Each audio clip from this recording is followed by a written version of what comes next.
नमस्कार दोस्तों, रेवास किचन में आपका हार्दिक स्वागत है। मैं आज आपको गेहूं का आटा लगाने की विधि बताने जा रही हूं। गेहूं का आटा हम 2 या 3 तरीके से लगा सकते हैं। आज सबसे सरल विधि मैं आपको बता रही हूं। सामान्यतः हम घरों में इसी प्रकार से लगाते हैं। सबसे पहले 200 ग्राम आटा लिया है मैंने।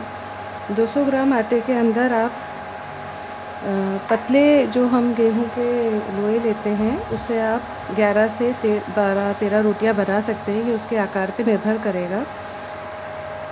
ये मैंने इसमें 1 फुल चम्मच नमक की डाली है और अब मैं इसे पानी से धीरे धीरे लगाऊंगी।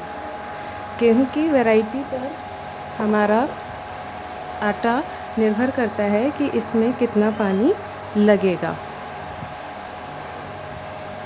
सबसे पहले धीरे धीरे थोड़ा थोड़ा पानी डालते जाइए, थोड़ा थोड़ा, ताकि एकदम से ज़्यादा ना डले। अगर आपको ऐसा लग रहा है कि बहुत जल्दी एकदम से डल जाता है तो आप इस तरह से लीजिए और इसको ऐसे धीरे धीरे फैलाइए। इस तरह से आप बार बार इसे मैश करिए।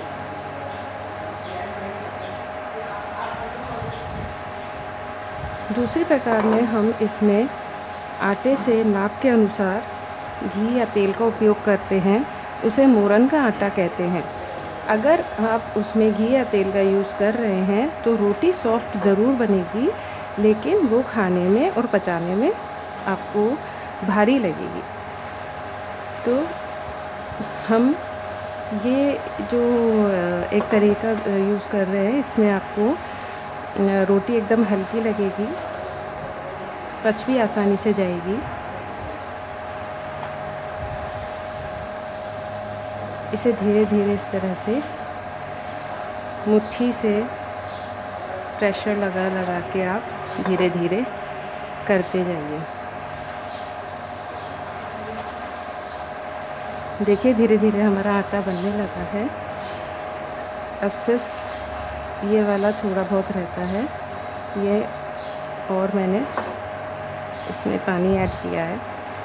एक बार इकट्ठा करने के बाद में हम इसको इस तरह से प्रेस कर करके गूंथते जाएंगे और इसमें आवश्यकता के अनुसार पानी लगाते जाएंगे।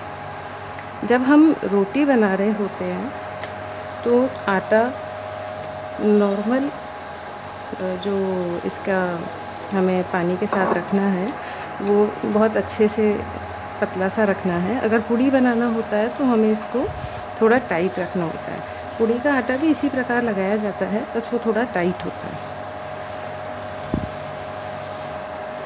धीरे धीरे करके आप इसमें इस तरह से करते रहिए। 1-2 बार और हमारा आटा तैयार हो जाएगा। फिर हम इसे ढककर तकरीबन 10 मिनट या 15 मिनट आप छोड़ सकते हैं, तो इसे छोड़ दीजिए। इससे आपकी रोटी और सॉफ्ट और अच्छी बनेगी।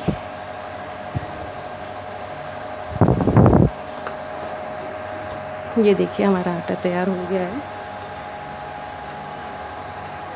इसे हम जितना इस तरह से पानी देके, देखिए थोड़ा पानी सूख गया है, मुझे जितना लगा है तो बहुत थोड़ा सा 2-4 बूंदें और, ज़्यादा आ गया तो पानी हटा दीजिए हाथ से।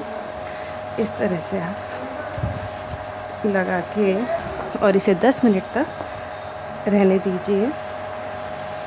और फिर इस आकार के इस तरह से करके आप लोई बनाकर और रोटी तैयार कर सकते हैं। रोटी की रेसिपी मैं आपको बता चुकी हूँ। तो ये हमारा आज गेहूं का आटा लगाने का तरीका था।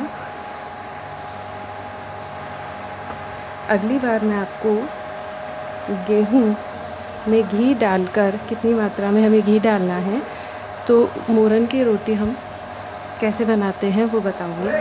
तो इसका जो प्रिपरेशन है वो हम कर चुके हैं। अब ये रोटी बनाने के लिए तैयार है। 15 मिनट तक हम अब इसे ढक के रख देंगे और इसके बाद में हम इससे रोटी बना सकते हैं। ये लीजिए, अब हम इसे ढक देते हैं। ये इस तरह से इसे बिल्कुल कवर करके ढकिएगा ताकि इसे हवा नहीं लगे। हवा लगने से ये सूख जाएगा। मेरी रेसिपी अगर आपको पसंद आई हो तो इसे ज़रूर लाइक करें। मेरा चैनल सब्सक्राइब करिए। मैं आपको और इजी गोइंग रेसिपीज़ बताती रहूँगी। धन्यवाद।